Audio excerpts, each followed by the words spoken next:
Jangan lupa subscribe dan nyalakan loncengnya.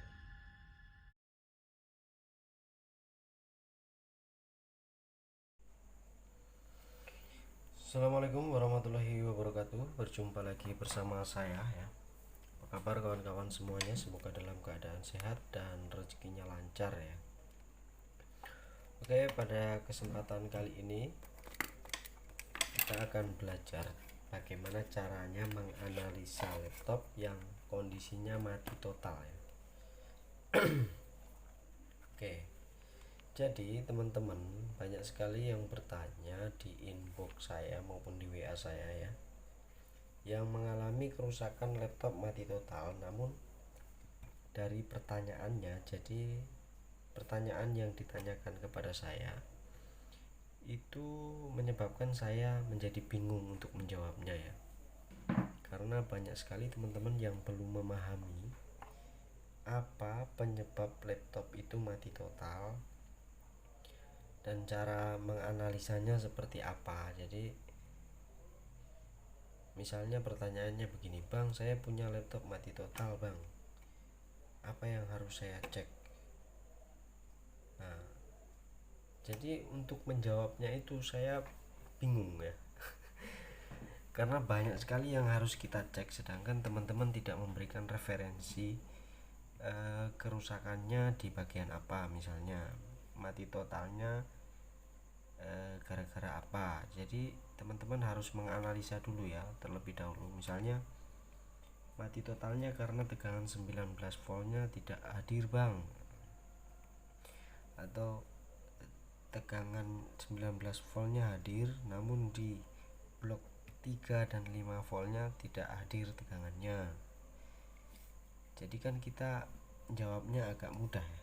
Kalau mati total langsung disuruh memvonis apanya yang rusak, gimana caranya? Jadi pada kesempatan ini saya akan jelaskan sedikit tentang kalau laptop mati total itu apa yang harus dicek gitu ya. Jadi pertama, ketika ada laptop yang mati total, pastikan sumber tegangannya yang dari adapter itu masuk di seluruh mainboard ini yang membutuhkan tegangan 19 volt misalnya. Nah, di sini saya akan tunjukkan seperti ini. Oke.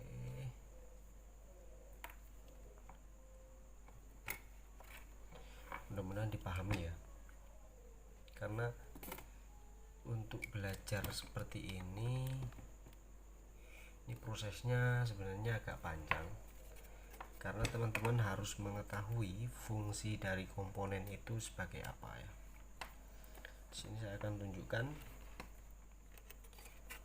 Jadi tegangan laptop pada awalnya masuk melalui jack adapter. Jadi masuk di sini ya. Sebenarnya semua laptop prinsipnya sama, namun di sini saya ada laptop Mobo Lenovo ini mati kayaknya. Nah, tegangannya 19 volt masuk melalui jack ini, soket di sini.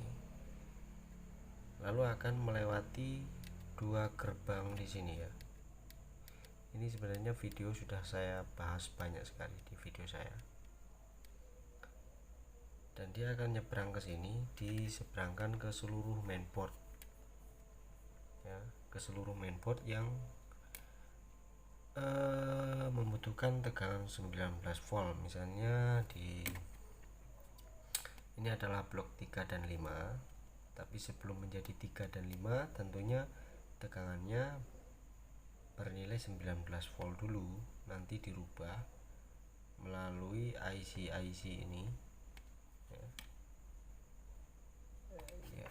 ini IC ini menjadi 3 volt dan 5 volt, 3 volt 5 volt gitu ya.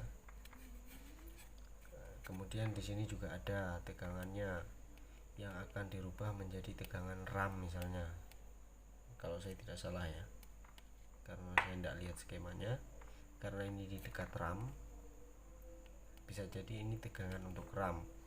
Tapi sebelum menjadi tegangan RAM biasanya 1,3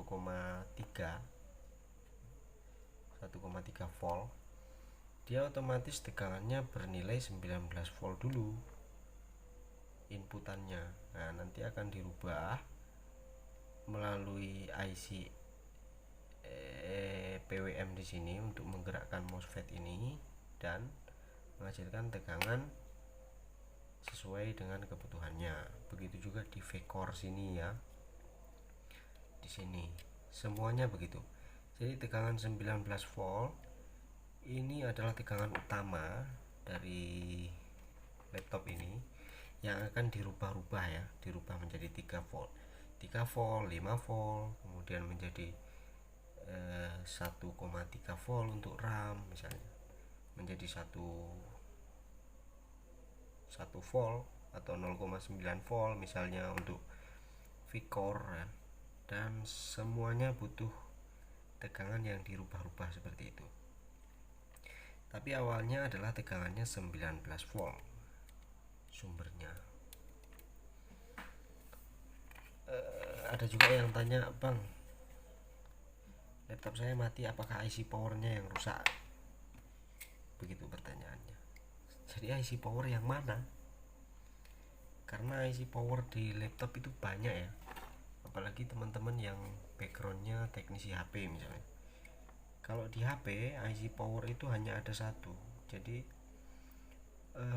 sumber pendistribusian tegangannya hanya dikontrol pada satu IC. Biasanya mereka sebut IC power. Sedangkan di laptop berbeda ya. Sumber tegangannya bernilai 19 volt, kemudian dirubah menjadi 3 dan 5 itu bisa jadi dia IC power karena dia mendistribusikan tegangan 3 volt dan 5 volt. Dia IC power 35 misalnya. Kemudian untuk dirubah menjadi tegangan yang mensuplai RAM itu bisa jadi juga IC power ya. Kita sebut saja IC power. IC power untuk membangkitkan tegangan RAM misalnya. Untuk di blok CPU atau prosesor itu juga ada tegangan yang dirubah dari 19 volt menjadi tegangan 0,9 sampai 1, sekian volt tergantung jenis laptopnya. Nah, di situ juga sumbernya tegangan 19 volt, kemudian dirubah menjadi tegangan yang diinginkan oleh si prosesornya. Itu juga kita bisa sebut IC power. Untuk VGA juga demikian, untuk charge IC power charge misalnya. Jadi kalau mereka bilang IC power, apakah IC powernya yang rusak? Bisa jadi, tapi IC power yang mana gitu ya. Jadi pastikan 19 volt di sini hadir ya. Kenapa harus ada gerbang 1, gerbang 2 seperti ini? Apakah kita bisa jumper? 19 voltnya bisa aja kita jumper, tapi akan berpengaruh pada pengecasan baterai. Rumit ya. Jadi teman-teman yang mau belajar servis laptop, saya sarankan untuk belajar mengenali komponen-komponen elektronika dulu yang dipakai pada mainboard laptop ya. Kita perkenalan fisik-fisiknya komponen dulu, lalu teman-teman bisa belajar dari YouTube. Jangan hanya dari YouTube saya, bisa jadi di YouTube teman-teman yang lain yang lebih bagus cara penyampaian materinya ya. Karena di YouTube ini biasanya kasusnya sama, kita hanya nyontek aja. Tapi misalnya mati total ya, mati total itu penyebabnya bisa jadi sama, bisa jadi berbeda, tergantung jenis laptopnya, tergantung apa ya. Misalnya mati total, pada kasus ini saya selesaikan di 3 dan 5 volt yang saya kerjakan. 3 voltnya nggak hadir atau 5 voltnya nggak hadir. Tapi di kasus lain yang misalnya merek laptop yang sama, dan dia mati total, pengerjaannya bisa jadi hanya short di bagian kapasitor yang dilewati tegangan 19 volt. Jadi 19 voltnya tidak terdistribusikan atau protek ya. Begitu teman-teman. Jadi belajar dulu di banyak sumber yang membagikan tips-tips atau membagikan cara nyervis laptop. Nanti kalau sudah paham akan lebih mudah jika bertanya ya. Mungkin demikian aja lah video kali ini. Nah, ini saya berikan contoh misalnya seperti ini. Kita colokkan jack adapter di sini. Ini 19 volt. Lalu bisa teman-teman perhatikan alat ukur di sini. Saya akan coba ukurkan ya. Jadi tegangan 19 volt itu harus hadir di sini. Oke, itu hadir 18,9, anggap saja 19. Kemudian melewati ini lilitan induktor. Nah, kemudian masuk di sini di MOSFET pertama ini. Kemudian diseberangkan di sini.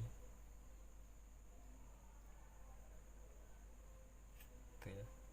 Jadi kalau nggak nyebrang, misalnya di sini nggak nyebrang, di gerbang pertamanya nggak nyebrang misalnya,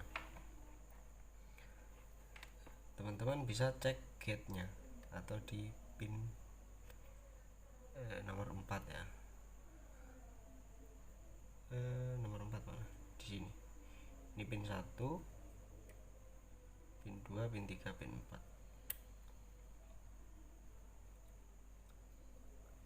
Pin 4 ada 4 volt. Jadi dia hadir.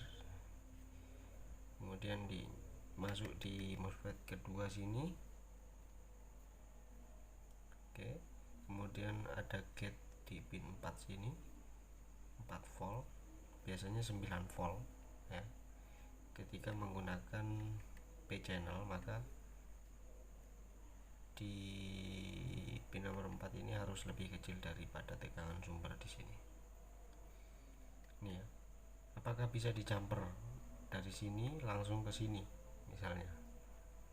Bisa, tegangannya nyebrang, cuma nantinya nggak akan bisa ngecas, nanti ada muncul masalah-masalah lain gitu. Makanya pastikan blok ini beres dulu untuk bisa menyeberangkan ke sini. Kalau nggak hadir di sini sampai di sini, bisa cek IC ini bisa jadi rusak atau ada yang short di jalur 19 volt sehingga tidak nyebrang. Banyak ya, prosesnya panjang sih seperti ini. Jadi yang saya share itu sebenarnya mudah-mudahan kasusnya sama gitu. Tapi untuk menganalisa ini, untuk menjelaskan di